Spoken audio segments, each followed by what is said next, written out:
चैन कैसे आएगा?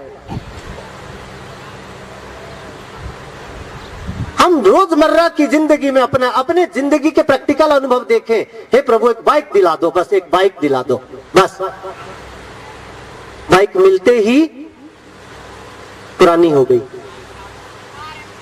यही क्रम चलता है भौतिकता में, यही क्रम चलता है। एक वस्तु प्राप्त हुई, दूसरे की इच्छा, दूसरी प्राप्त हुई, तीसरे की इच्छा। ये कभी इच्छा खत्म नहीं होती। क्यों? वस्तु का प्राप्त करना, वेद कहता है वस्तु की प्राप्ति केवल इतना करता है इच्छा में। क्या?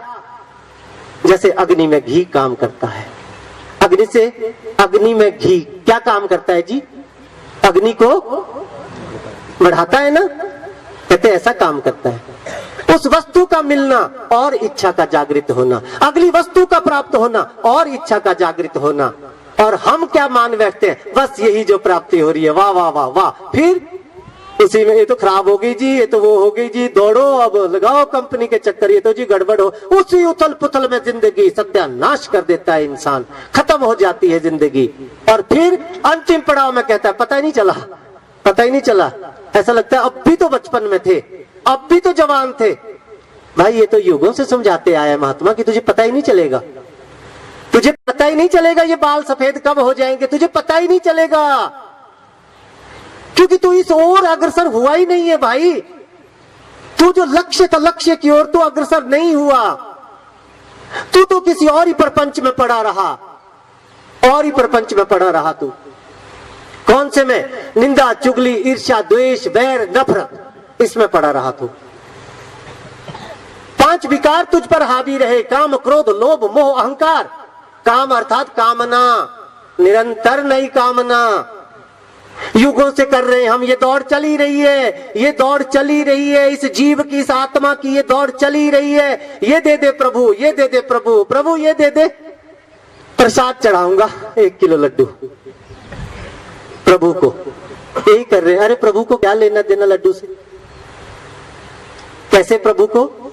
जिसने सूरज चांद बनाए। क्या बनाए? सूरज चांद।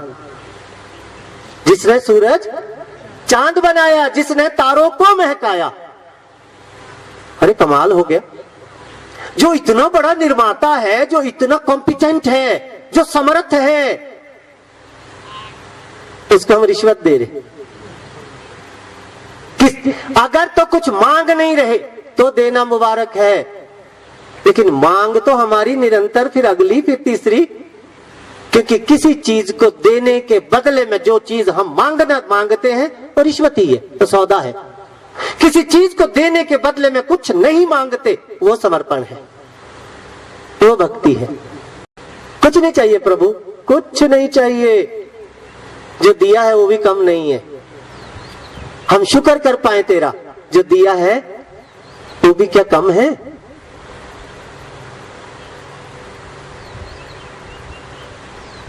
आत्मा, ये जो जीवन का लक्ष्य है, परमात्मा की बात हो रही है। अब अगली चीज आती है, कैसे प्राप्त करें ऐसे परमात्मा को, कैसे प्राप्त करें? जो ये पिछला जो वृतांत था, जो दास ने कहा, महात्मा ने वो श्लोक पढ़ लिया। मैं थोड़ा सा उसके ऊपर हल्का सा प्रकाश करके आगे बढ़ाता हूं, हल्का सा।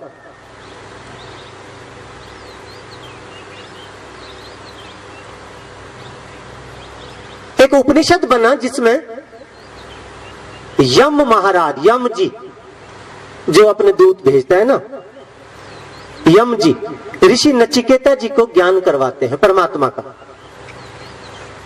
वो इस बात का जिक्र करते हैं कि जो निरंतर ऐसा करता रहता है ना, हे नचिकेता, जो ऐसा करता रहता है निरंतर,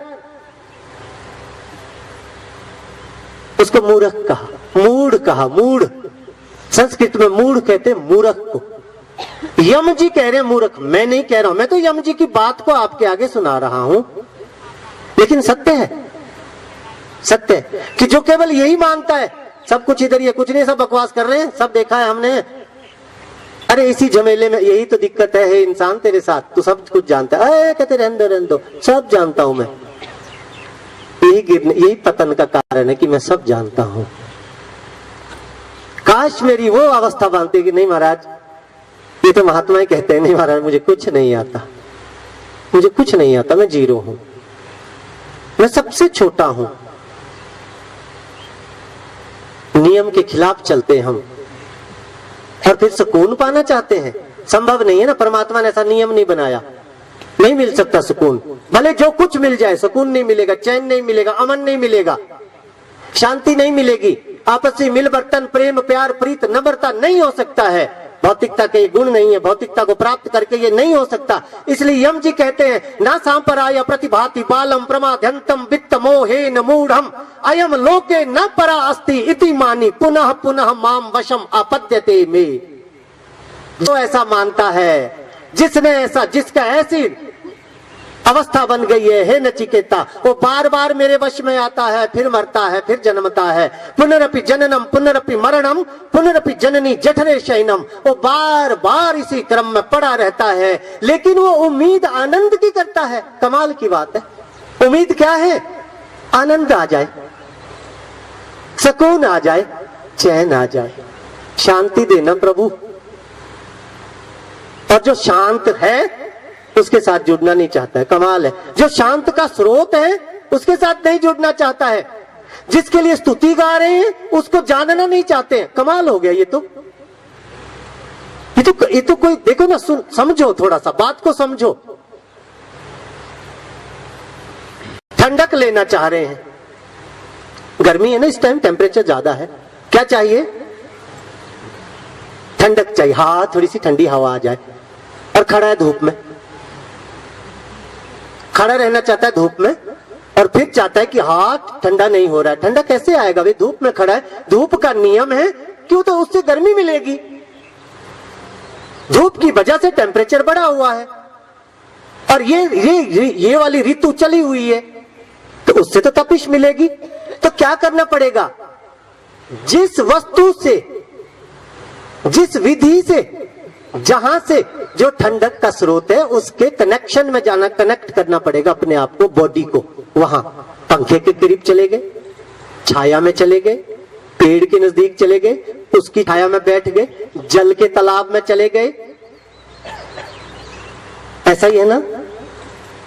अर्थात जो चीज हमें चाहिए उसके साथ, उसके संपर्क में आना पड़ेगा। हम शांति चाहते हैं, और शांत का जो मूल परमात्मा है उसके पास नहीं जाना चाहते। कमाल है। अब कैसे आएगी जी शांति? आ नहीं सकती। नोट कर लो, ये मेरा फैसला नहीं है, ये वेद का फैसला है कि तू ये इंसान, तू चाहता ये है, करता ये है।